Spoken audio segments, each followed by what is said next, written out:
नमस्कार, मैं हर्षित फिर से आप सभी का हाश पॉडकास्ट 55 में स्वागत करता हूं। आशा करते हैं आप सभी ने हमारा चैनल सब्सक्राइब किया होगा और अगर नहीं किया तो फटाफट से कर लें ताकि हम आपके साथ और रोचक जानकारियां शेयर कर सकें। तो चलिए शुरू करते हैं।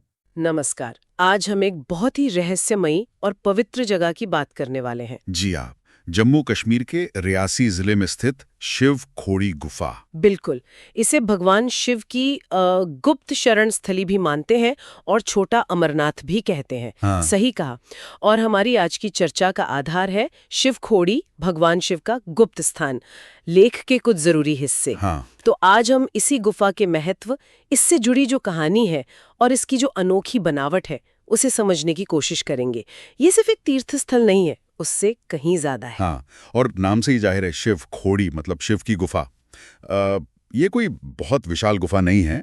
लंबाई करीब 150 मीटर होगी और चौड़ाई भी वो बदलती रहती है, कहीं 1 मीटर तो कहीं थोड़ी ज्यादा। सिर्फ 1 मीटर मतलब काफी संकरा रास्ता होगा कहीं कहीं। जी बिल्कुल, कल्पना कीजिए उस अंधेरे संकरे रास्ते से गुजरना। फिर अंदर एक बड़ा सा हॉल जैसा आता है और वहां है मुख्य आकर्षण, स्वयंभू शिवलिंग। स्वयंभू यानी जो प्राकृतिक रूप से बना हो, किसी ने स्थापित नहीं किया। हाँ बिल्कुल, प्रकृति की अपनी रचना, ये अपने आप में मतलब कमाल की बात है। वाकई। लेकिन इस गुफा से जुड़ी एक कहानी है भस्मासुर वाली। वो इसे और भी ज्यादा क्या कहते हैं, रहस्यमयी बना देती है। क्या ये सिर्फ कहानी है या इसका गुफा की बनावट से भी कोई कनेक्शन है? ये एक बहुत अच्छा सवाल है। कहानी तो यही है कि भस्मासुर को शिवजी से वरदान मिला था। हाँ, कि जिसके सिर पर हाथ रखेगा वो भस्म हो जाएगा। जी, और फिर वो राक्षस ठहरा। उसने सोचा क्यों ना शिवजी पर ही आजमाया जाए, तो शिवजी को मतलब बचना पड़ा। कहते हैं उन्होंने इसी गुफा में शरण ली थी। अच्छा, तो ये गुफा उनकी छिपने की जगह बनी। हाँ, एक गुप्त स्थान। तो ये कहानी सिर्फ एक पौराणिक बात नहीं है। ये गुफा की जो प्रकृति है ना, एकांत, छिपी हुई, सुरक्षित, उसको भी दर्शाती है। जैसे भूगोल और कहानी दोनों एक दूसरे से मिल रहे हों। समझ गई। मतलब गुफा की लोकेशन ही ऐसी है कि वो छिपने के लिए एकदम सही जगह थी और कहानी ने उस बात को और मजबूत कर दिया। दिलचस्प है। और फिर विष्णु जी का मोहिनी रूप। हाँ, मोहिनी रूप धरकर नृत्य के बहाने भस्मासुर का हाथ उसी के सिर पे रखवा दिया और वो भस्म हो गया। तो ये एक नाटकीय अंत भी है इस कहानी का, जो इसी जगह से जुड़ा है। बिल्कुल। अच्छा, गुफा की और क्या खासियतें हैं? वो शिवलिंग के बारे में आप बता रहे थे। हाँ, तो जो स्वयंभू शिवलिंग है उसकी एक और खास बात है। गुफा की छत से लगातार पानी की बूंदें ठीक उसके ऊपर टपकती रहती हैं। ओह, जैसे अभिषेक हो रहा हो। बिल्कुल, और भक्त मानते हैं कि ये गंगा जल है, तो वो निरंतर अभिषेक का नजारा वो आस्था को और गहरा कर देता है। और वो दीवारों पर बनी आकृतियों का क्या? सुना है बहुत से देवी देवताओं की आकृतियां हैं वहां। हाँ, और यही बात शायद सबसे ज्यादा हैरान करती है।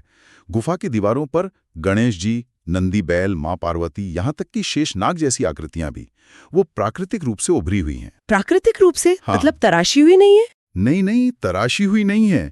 वो चट्टान की ही बनावट है जो ऐसी दिखती है। सोचिए, बिना किसी इंसान के बनाए इतनी साफ धार्मिक आकृतियां, ये विश्वास पर बहुत गहरा असर डालता है। ये तो वाकई अद्भुत है। प्राकृतिक रूप से इतनी स्पष्ट आकृतियां। और एक और रहस्य की बात सुनी है, कोई बंद सुरंग। जी हाँ, गुफा के अंदर ही एक बहुत पतला सा रास्ता है जो आगे जाकर बंद है। अब वो पूरी तरह बंद कर दिया गया है, लेकिन स्थानीय लोग मानते हैं कि ये सुरंग कभी अमरनाथ गुफा तक जाती थी। अमरनाथ तक? पर कोई इसे पार नहीं कर पाया। हाँ, ऐसे ही कहते हैं। अब ये बंद है, लेकिन ये जो अनसुलझा सा रहस्य है ना, ये शिव खोड़ी के आकर्षण को और बढ़ाता है। एक अनजाना पहलू। सही बात है। अच्छा, अगर किसी को वहां जाना हो तो यात्रा कैसी होती है? ये कटरा से कितना दूर है? कटरा से करीब 70 किलोमीटर दूर पड़ेगा। रियासी तक तो बस या टैक्सी मिल जाती है। उसके बाद आगे करीब 3.5 किलोमीटर की पहाड़ी चढ़ाई है। 3.5 किलोमीटर पहाड़ी चढ़ाई? हाँ, रास्ता सुंदर है, नज़ारे अच्छे हैं, पर थोड़ा मुश्किल भी है। लेकिन भक्त हर हर महादेव के जयकारे लगाते हुए चढ़ते हैं, तो वो माहौल ही अलग होता है, भक्तिमय। वो तो है। वो मेहनत शायद यात्रा को और मतलब सार्थक बना देती है। और गुफा के अंदर दर्शन की व्यवस्था कैसी है? भीड़ तो होती होगी। हाँ, भीड़ होती है, खासकर त्योहारों पर, लेकिन प्रशासन ने इंतजाम किए हैं। जैसे एंट्री पॉइंट पर रोशनी है, रेलिंग लगी है, सुरक्षा गार्ड भी होते हैं और भीड़ को संभालने के लिए एक बार में थोड़े थोड़े लोगों को ही अंदर भेजते हैं। ये अच्छा है, ताकि अंदर शांति बनी रहे और गुफा को भी नुकसान ना हो। जी बिल्कुल, गुफा की पवित्रता और शांति बनी रहनी चाहिए। जाहिर है इस जगह का धार्मिक महत्व बहुत ज्यादा होगा, खासकर शिव भक्तों के लिए। निश्चित रूप से पूरे भारत से शिव भक्त यहाँ आते हैं और महाशिवरात्रि पर तो यहाँ बहुत बड़ा मेला लगता है। हजारों लोग आते हैं, पूरा माहौल एकदम शिवमय हो जाता है। और मान्यता तो यही है कि यहाँ सच्चे मन से जो मांगा जाए भोलेनाथ वो मुराद पूरी करते हैं। तो कुल मिलाकर शिव खोड़ी सिर्फ एक गुफा नहीं है, ये प्रकृति का एक अजूबा है जहाँ पौराणिक कथाएं जिंदा लगती हैं और आस्था बहुत गहरी है। वो स्वयंभू शिवलिंग, भस्मासुर की कहानी से जुड़ा इसका गुप्त होना और दीवारों पर वो रहस्यमयी आकृतियां, ये सब मिलकर इसे एक बहुत ही अनोखा आध्यात्मिक अनुभव बनाते हैं। आपने बिल्कुल सही कहा, ये एक अनूठा संगम है। और जाते जाते एक बात सोचने के लिए छोड़ जाता हूँ। वो जो बंद सुरंग का जिक्र है ना, जिसके बारे में कहते हैं कि वो अमरनाथ तक जाती थी। हाँ, क्या ऐसा हो सकता है कि ऐसे पवित्र स्थानों के बीच वाकई में ऐसे गुप्त रास्ते या कोई ऊर्जा के कनेक्शन हो जिन्हें हम आज की तकनीक से समझ नहीं पाए? शायद कुछ रहस्य वो रहस्य बने रहने के लिए ही होते हैं। ये सोचने वाली बात है। शायद हाँ, कुछ रहस्य अनसुलझे ही अच्छे।